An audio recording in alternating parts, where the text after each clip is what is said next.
I completely understand that animals do what comes natural to them, and they will find a way in no matter what we do to try and stop them. They have teeth like jaws of life or shark's teeth. I don't know, but there is major destruction on my deck patio. So I had to get out the needle and thread and sew up the netting. Didn't need to be pretty. At this point, I didn't care. I had stored my trail cam away for the season because I only had 4 AA batteries left, and it was, the batteries were dying in the trail cam, so I thought, I don't want to use my last 4 batteries for this thing, but I got so, I wouldn't say angry. I can't get angry at the critters out there, but just disheartened, I guess, from the destruction that was out there. So I made little cages for my popping corn, and it's Orville Redenbacher popping corn that I had purchased, and I thought, I'm going to soak some and I'm going to plant it, and I'm going to use it as a distraction noodle for the critters that are out there, and hopefully they will leave the rest of the stuff alone. Well, now as we know, that didn't work. Isn't that beautiful color? Look at that. I turned the picture on its side just so you could see it better, because it took the next picture. You'll see it's upright. But I'm amazed. They ate most of, I had 12 stalks of corn going out there, and I have, let's see, 5, 6, 7, maybe 8 left. That's with it upright. But isn't the tassels, isn't that pretty? And then the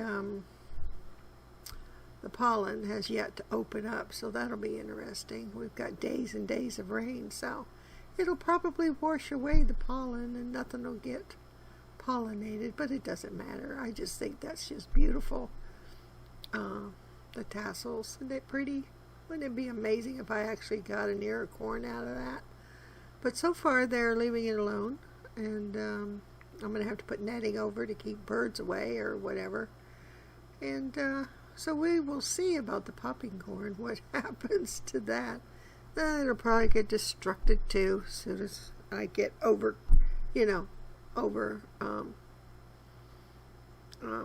can't think of the word I want to use. I'm so distraught over all this. It's just had such high hopes this year.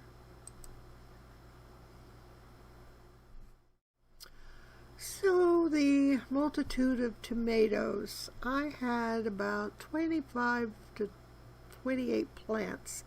So I planted out what I could plant into containers, which I had to pot back up to bigger containers, which was fine. When some things finished, I had more soil I could use.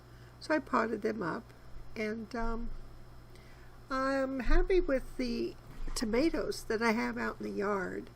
And the ones that I have in the pots, they appear to be stunted.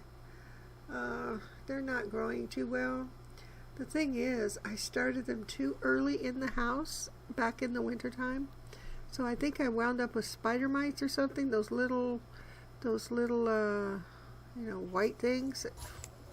Yeah, I think it was spider mites, which stunted them because they attack and chew on the roots. But so I got them out as quickly as I could and covered them because they weren't ready to be left out. But I covered them as best I could and hoped for the best. But out in the yard where I get the least sun is doing the best. Although my jalapeno and banana peppers are getting chewed up by something.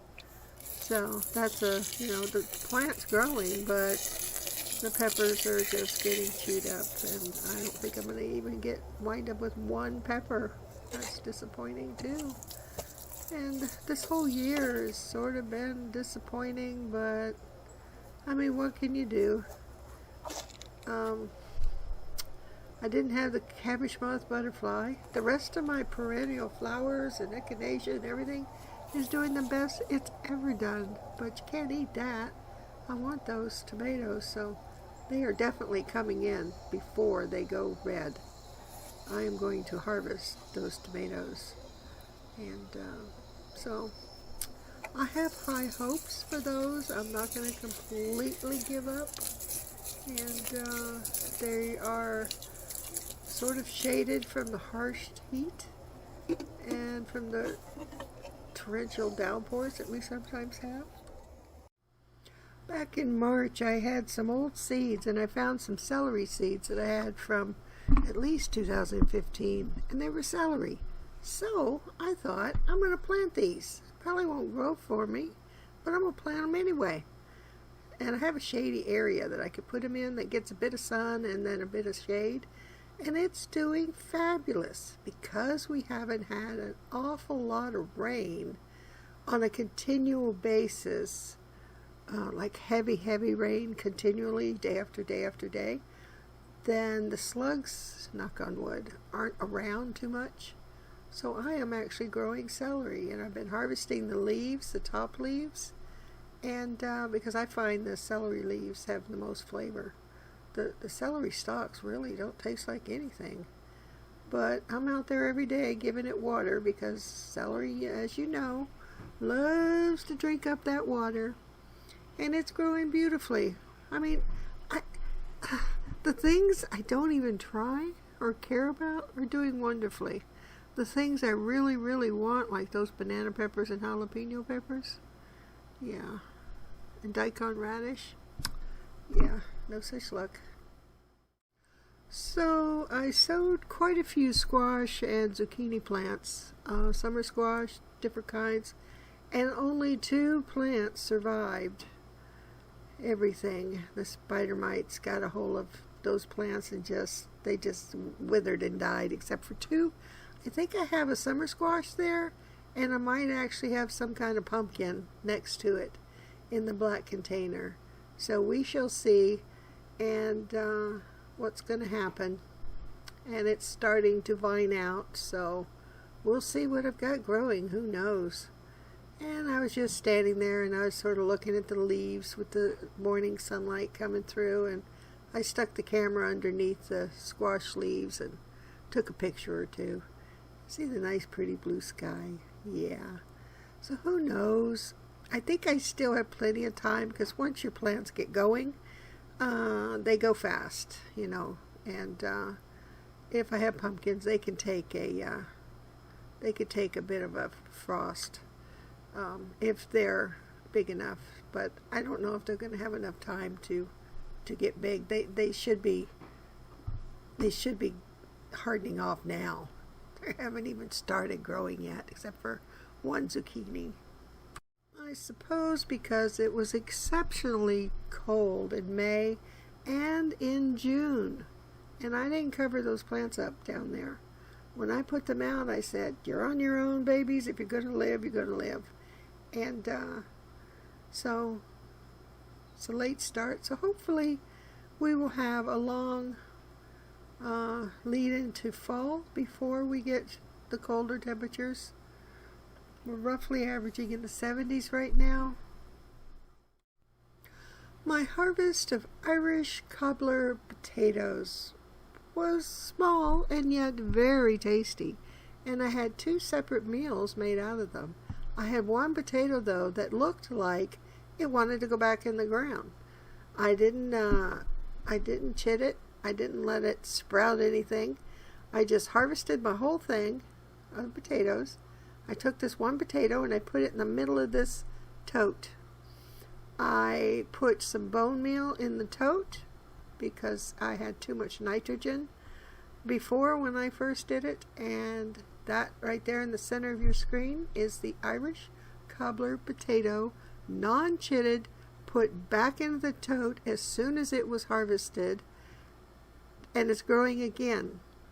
Now, I have enough time between now and my first frost to harvest a second round of Irish cobbler potatoes from 1 potato. So I will keep you informed as to what's happening with this potato. I was told this can't be done. So I've been harvesting rhubarb from my plants, and it's doing wonderfully where I moved it to a few years ago. So I decided to make a rhubarb coffee cake with sweetened coconut and some lemon extract. And if you're interested in this coffee cake, it has a cinnamon brown sugar topping on it, just sort of sprinkled on there as baking.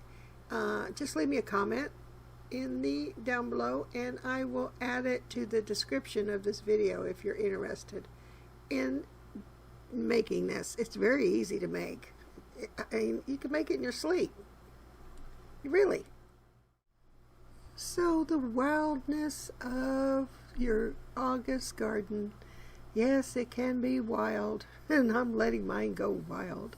So after being completely disappointed with the destruction I witnessed this morning to my netting and to my tote and to the critter that rooted around in there, I just sort of walked around my garden and tried to find my peace of mind and find my joy again, because let me tell you, for a few brief moments I had completely lost my joy. I didn't even want to, I was so disappointed that he just ripped the smithers out of my netting. I mean, I could sew it up, but he's been in there. He's coming back.